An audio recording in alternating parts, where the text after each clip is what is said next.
Trolley समस्या को anime कॉस्प्लेयर्स और 8 वर्ष से कम उम्र के बच्चों के लिए बेहद मुश्किल माना जाता है। ऐसा इसलिए नहीं कि वे इसे हल करने के लिए पर्याप्त स्मार्ट नहीं हैं, बल्कि इसलिए कि वे इसका उच्चारण नहीं कर सकते।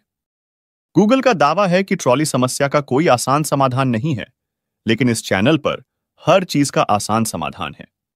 ट्रॉली समस्या के बारे में अच्छी बात यह है कि इसे हल करने के लिए वास्तव में किसी गणित या किसी पूर्व ज्ञान की आवश्यकता नहीं है, लेकिन इसके लिए कुछ सोच की आवश्यकता होती है जो बच्चों के लिए इसे कठिन बना सकती है।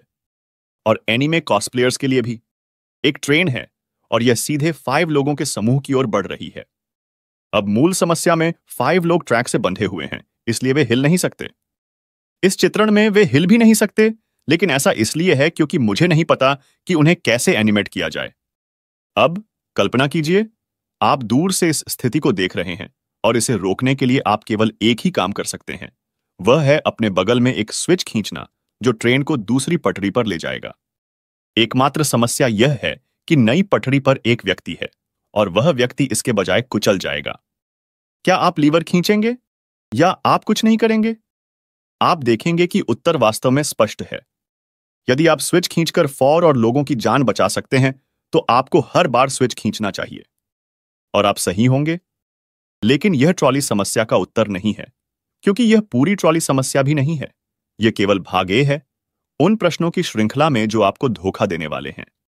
लेकिन सौभाग्य से आपके और मेरे लिए वे सभी बहुविकल्पीय हैं, और उनमें से प्रत्येक के पास केवल 2 विकल्प हैं। यह आसान होना चाहिए। भाग ए है, क्या आप 5 लोगों की जान बचाने के लिए स्विच खींचेंगे? भाग बी है, क्या आप वास्तव में ऐसा करेंगे? अब यह प्रश्न थोड़ा आपत्तिजनक है, क्योंकि यह मानता है कि आप पहले भाग में झूठ बोल रहे थे।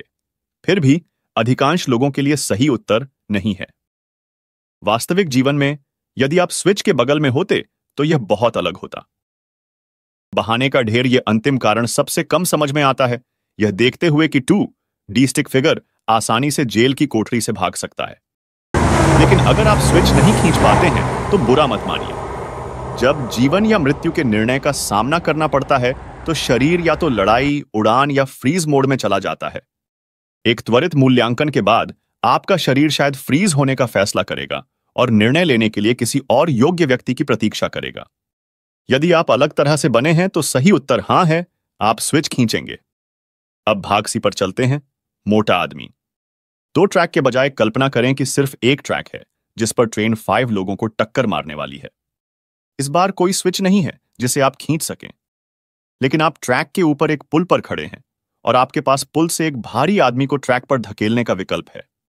वह इतना भारी है कि ट्रेन को रोक सकता है और 5 लोगों को बचा सकता है, लेकिन इस प्रक्रिया में उसकी बलि चढ़ जाएगी। क्या आप उसे धक्का देंगे? ज्यादातर लोग तुरंत कहते हैं, नहीं, मैं उसे धक्का नहीं दूंगा। तकनीकी रूप से अगर आप उसे धक्का देते हैं तो भी यह 5 लोगों की जान बचाएगा और 1 की बलि देगा। यही कारण है कि शिक्षाविद कह सकते हैं, बब लेकिन स्थिति गणितीय रूप से बराबर है।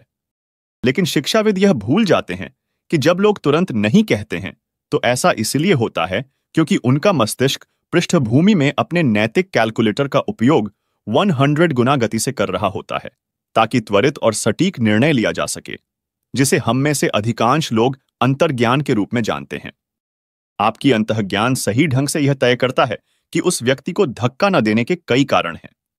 सबसे पहले, वास्तविक जीवन में वह योजना लगभग कभी काम नहीं करेगी, क्योंकि ट्रेनों को एक व्यक्ति द्वारा नहीं रोका जा सकता है और उस तरह के धक्का के साथ सटीक होना भी बहुत कठिन है।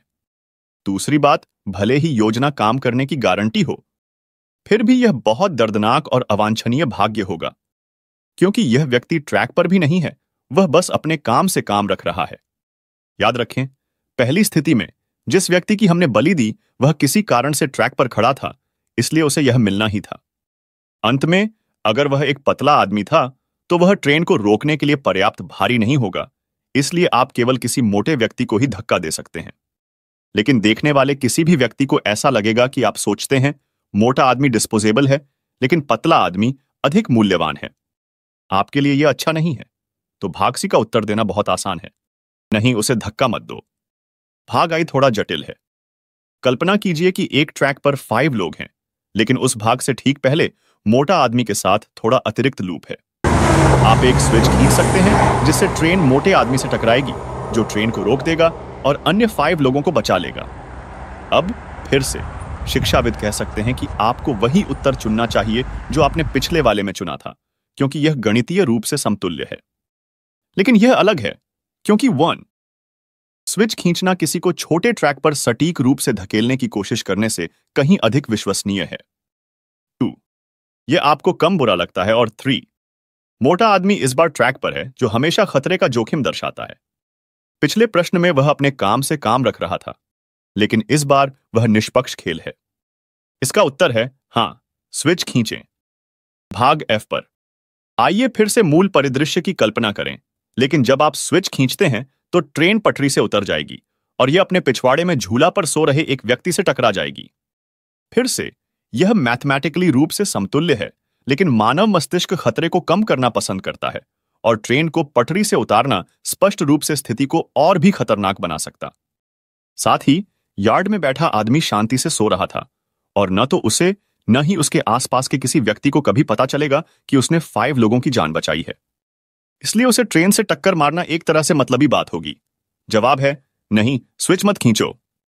लोग कहते हैं कि यह अगला भाग समस्या का सबसे कठिन संस्करण है, तो आइए देखें कि क्या यह वास्तव में सच है। एक ट्रांसप्लांट सर्जन के पास 5 मरीज हैं, जिनमें से प्रत्येक को जीवित रहने के लिए एक अलग अंग की आवश्यकता है। दुख की बात है कि कोई भी स्वस्थ अंग उपलब्ध नहीं है। अचानक एक यादृच्छिक स्वस्थ व्यक्ति यादृच्छिक जांच के लिए आता है।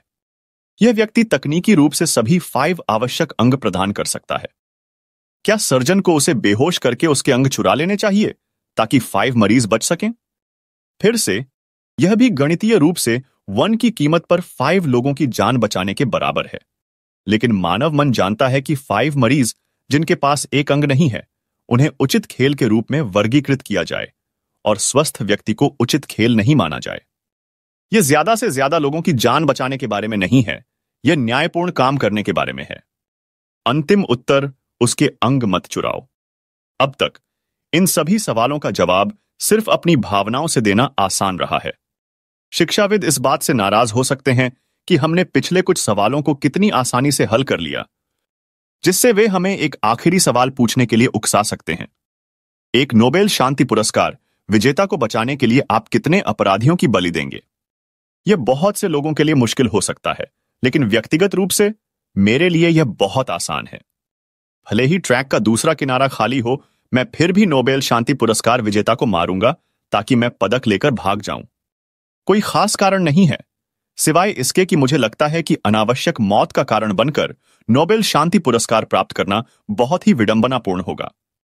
वैसे भी मैं अगले वीडियो के लिए धन जुटाने के लिए सदस्यता के रूप में दान ले रहा हूं।